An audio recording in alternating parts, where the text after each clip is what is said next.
ऐसे हम इस मुद्दे को सड़क पे रखेंगे। हमारे लोहिया जी कहते थे कि जब अगर सड़कें वीरान हो जाएंगी तो संसद आवारा हो जाएगी, तो हम सड़कों को वीरान नहीं होने देंगे और संसद को आवारा नहीं होने देंगे। जी मैम, बहुत बहुत शुक्रिया। तो देखिए, ये इकरा हसन जी थे जो हमारे साथ थे। हम आपको बता दें कि इन्होंने बड़ी बेबाकी से तमाम बातें रखी अपनी, क्योंकि कहीं ना कहीं आज जिस तरह से विपक्ष ने, तो जब पत्रकार महोदय ने सांसद इकरा हसन जी से सवाल किया तो सांसद इकरा हसन जी ने बहुत ही खूबसूरत अंदाज में जवाब दिया, लोगों के मन की बात कही और लोगों की बात उठाई। आइए वीडियो को देखते हैं, संसद के आबरू पर और लोगों के सपोर्ट में क्या बोला। Let's watching this video. अगर सड़कें वीरान हो जाएंगी तो संसद आवारा हो जाएगी, तो हम सड़कों को वीरान नहीं होने देंगे और संसद को आवारा नहीं होने देंगे। जी मैम, बहुत अखबार की लॉन्चिंग में आई मैडम, क्या कहना चाहेंगे, कैसा रहेगा आपने, क्योंकि बहुत अहम बात भी कही है कहीं ना कहीं, क्योंकि आज जो है फ्रीडम ऑफ स्पीच को जो है बहुत बड़ा डेंट पहुंचा है। तो मैडम कैसे देखते हैं, क्या कहना चाहेंगे? देखिए, बहुत ज़रूरी है कि इंडिपेंडेंट वॉइसेस जो किसी भी बिजनेस से जुड़े ना हो, जो जनता की आवाज़ को उसी अंदाज में रखें जो हकीकत है वारदातों की, उसको बिल्कुल ईमानदारी से जो पेश करें। ऐसे लोगों की, ऐसे अखबारों की ज़रूरत है। ये एक साहस का काम अब हो गया है कि अगर पत्रकारिता को ईमानदारी से करे तो उसको बहुत साहस का काम माना जा रहा है। होना नहीं चाहिए, क्योंकि आमतौर पर भी पत्रकारिता का एक धर्म है जिसको सबको निभाना चाहिए, लेकिन अब माहौल हमारे देश का वैसा नहीं रहा है। हमारा देश एक बहुत बड़ी डेमोक्रेसी है, डाइवर्सिटी है, हर ज़बान में अखबार ज़रूर चलते हैं, लेकिन क्योंकि एक नैरेटिव जो मेन स्ट्रीम लैंग्वेजेस हैं जैसे कि इंग्लिश या हिंदी, उनमें हमने अक्सर देखा है कि एक नैरेटिव चलता है, एक टोन यूज़ की जाती है, एक तरीके से चीज़ों को दर्शाया जाता है। तो ज़रूरी है कि इंग्लिश हिंदी में भी ऐसे लोग, ऐसे अखबार आए जो ईमानदारी के साथ तथ्यों को पेश कर सके।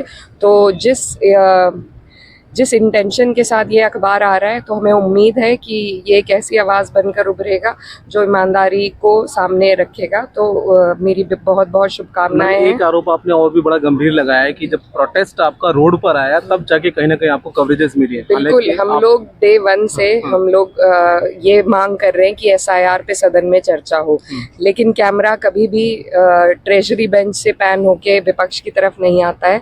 तो कभी हमारी जो हम अंदर रोजाना स्लोगनियरिंग हो रही है, जो प्रोटेस्ट हम अंदर कर रहे हैं, वो ना तो संसद टीवी उसको कवर कर रहा है, ना आप लोग वहाँ जा नहीं सकते हैं।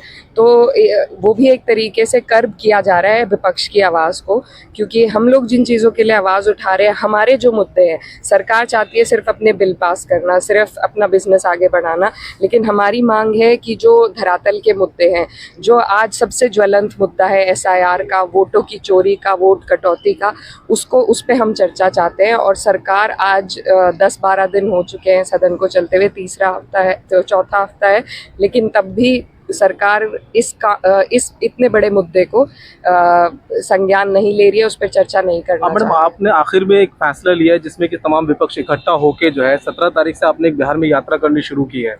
उस यात्रा के बाद आपको क्या लगता है कि आपके मुद्दों पर कितनी गंभीर होगी सरकार, या अभी एक SC से भी एक बड़ा फैसला आया है कि आपको वजह बतानी होगी?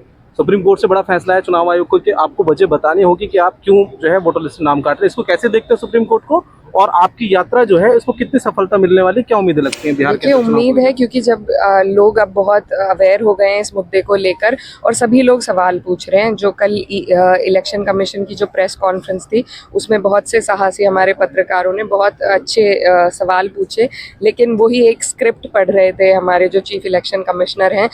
कोई उन्होंने तथ्यों के आधार पर कोई जवाब नहीं दिया, एक स्क्रिप्ट पढ़ी, और बहुत अफसोस हुआ, क्योंकि इस तरीके से अगर हम अपने डेमोक्रेसी को हेल्दी नहीं रखेंगे तो न सिर्फ देश में बल्कि इंटरनेशनली हमारा मजाक बनेगा।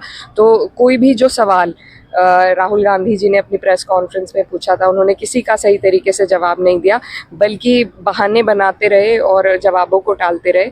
तो बहुत अफसोस की बात है। सुप्रीम कोर्ट का जो जजमेंट आया था हमारी प्रोटेस्ट के बाद, जिसमें उन्होंने कहा था कि जो 65 लाख लोगों के नाम कटे हैं वो लिस्ट जारी की जाए, पब्लिश की जाए, तो ये एक अच्छा स्टेप रहा।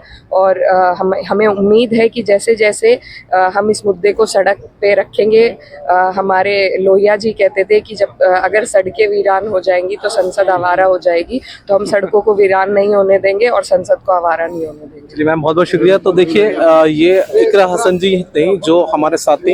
हम आपको बता दें कि इन्होंने बड़ी बेबाकी से तमाम बातें रखी अपनी, क्योंकि कहीं ना कहीं आज जिस तरह से विपक्ष ने एकजुट होकर इन तमाम चीज़ों के खिलाफ प्रोटेस्ट किया, और प्रोटेस्ट आपने लगातार, और उन्होंने एक बड़ा आरोप ये भी लगाया है कि कहीं ना कहीं एक तरफा मीडिया जो है वो एक तरफा चीज़ों को दिखा रही है। उनके प्रोटेस्ट को सिर्फ कवर किया गया, अदरवाइज उनकी सदन के अंदर भी जो आवाज़ उठाते हैं उसको भी प्रॉपर तरीके से कवरेज नहीं मिलती।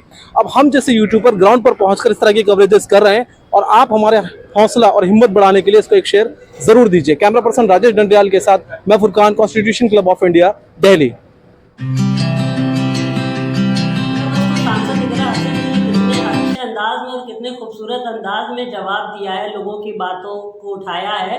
तो आप इस पर क्या कहते हैं, आपकी राय क्या है? आप कमेंट में अपनी राय बताएं और वीडियो को लाइक करें, ज़्यादा से ज़्यादा शेयर करें और चैनल को हमारे सब्सक्राइब करें, ताकि मैं ऐसे ही वीडियो आप लोगों के सामने लाता रहूँ। Thank you for watching this video.